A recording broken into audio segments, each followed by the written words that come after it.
Olá, meu discípulo. Vamos dar continuidade à nossa aula. O assunto que a gente está abordando nos vídeos anteriores é sobre aconselhamento. E eu estou falando sobre várias ferramentas que você pode usar para ajudar as pessoas com relação a aconselhar. Aqui é uma das principais características da liderança. Nós temos que estar preparados para aconselhar as pessoas. Só que assim, eu quero passar uma informação para você, que eu tenho certeza que você já se deparou com alguma situação assim, ou vai se deparar em algum momento. Existem pessoas que às vezes elas se sentem feridas, magoadas, entristecidas, e quando ela procura você para conversar, ou às vezes você identifica nela um problema e você tenta conversar com ela, muitas vezes essas pessoas elas não estão abertas a compartilhar o que elas estão passando ou o que elas passaram. Por quê? Porque às vezes esse passado está relacionado a coisas que são constrangedoras. Às vezes ela, por exemplo, sofreu um abuso sexual ou sofreu uma traição, e às vezes ela vai ter dificuldade de abrir essa situação. Ou então porque talvez ela não confie em você o suficiente, acreditando que contar para você essa história, você vai guardar essa história com você. Então existe uma possibilidade de, por algum desses motivos, claro que pode existir outros também, talvez ela tenha medo de qual vai ser a sua reação quando ela contar o que ela fez, o que ela praticou. Quando a gente não pode anular o que a palavra diz, que diz assim: confessai as vossas culpas uns aos outros e orai pelos outros para que vos sareis. Muitas vezes, para a pessoa ser sarada, ser curada de um problema, ela precisa trazer à luz o que ela fez, ela precisa confessar a culpa. Mas muitas vezes não é que ela não queira, ela não consegue. E aí eu vou ensinar você uma ferramenta chamada Lei do Retorno. Essa ferramenta ela dá a você a condição de extrair da pessoa a informação que você precisa para poder ajudá-la. E o que é a Lei do Retorno?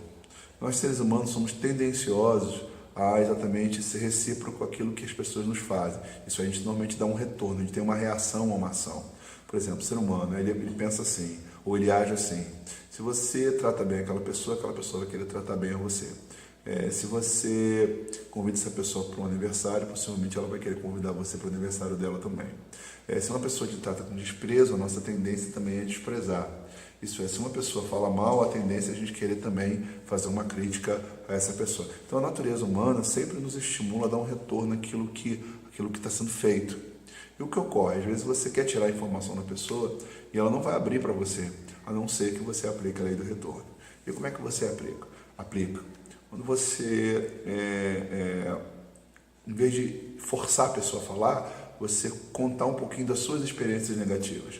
Quando você vai no passado, você abre para a pessoa e diz assim: olha, eu queria conversar com você, não sei o que você está passando, mas eu gostaria de dizer para você que eu também já passei por muitas situações, eu na juventude sofri isso. E quando você começa a contar o que você passou, ela vai dar um retorno. E normalmente qual é esse retorno? A cabeça da pessoa funciona assim: bom, se ela teve coragem ou ele teve coragem de contar os erros dele do passado, então eu posso me sentir à vontade de contar os meus. E aí automaticamente ela vai entender que você não vai julgar, ela vai entender que você não vai expor ela, porque você já está se expondo primeiro. E aí com certeza fica fácil, porque quando ela abre a informação, quando ela conta, você tem condições de orar com ela. No caso, se tiver que dar alguma orientação, dá alguma orientação sobre o assunto, para que ela seja curada daquela tristeza, daquela ferida que ela carrega, exatamente da experiência passada. Então é muito interessante, eu já usei essa ferramenta várias vezes. Eu me lembro uma vez uma pessoa que me procurou, uma professora, ela queria ajudar um aluno, me pediu a minha ajuda, e eu me ofereci, mas depois o aluno desistiu, ele não quis mais se abrir, e eu falei para ela: você vai fazer o seguinte, então você tenta ajudar o aluno. E ela falou: mas como é que eu ajudo? Bom, a primeira coisa que você precisa fazer com que ele conte, né, o que aconteceu, o que ele está passando, sabe? Mas ele não se abre, ele não compartilha. O que eu faço? Eu fui orientar essa professora e falei para ela o seguinte: olha, quando você estiver com esse jovem, você pega algumas experiências negativas suas do passado e você conta. E automaticamente isso vai dar uma reação. E aí depois você me fala. E exatamente aconteceu isso. Ela sentou com o rapaz, contou as coisas que ela já passou no passado, e imediatamente ele começou a abrir e contar a experiência dele também.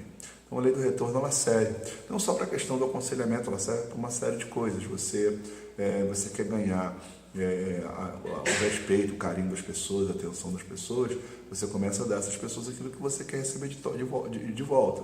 Se você está num ambiente, esse ambiente é um ambiente difícil das pessoas de lidarem, porque são pessoas talvez assim que são duras, secas, insensíveis, você começa a expressar carinho, afeto e começa a fazer isso diariamente, que é igual uma semente. Você planta e daqui a pouco colhe. Então a lei do retorno é mais ou menos isso, é o que a Bíblia chama da lei da semeadura. Tudo que o homem semear, isso aí fará. Então fica para você essa ferramenta para você ajudar as pessoas que às vezes não conseguem se abrir, não conseguem compartilhar o seu passado por causa exatamente daquilo que eu falei para vocês, tá bom? Então vamos colocar isso em prática e que Deus te ouça. Em nome de Jesus.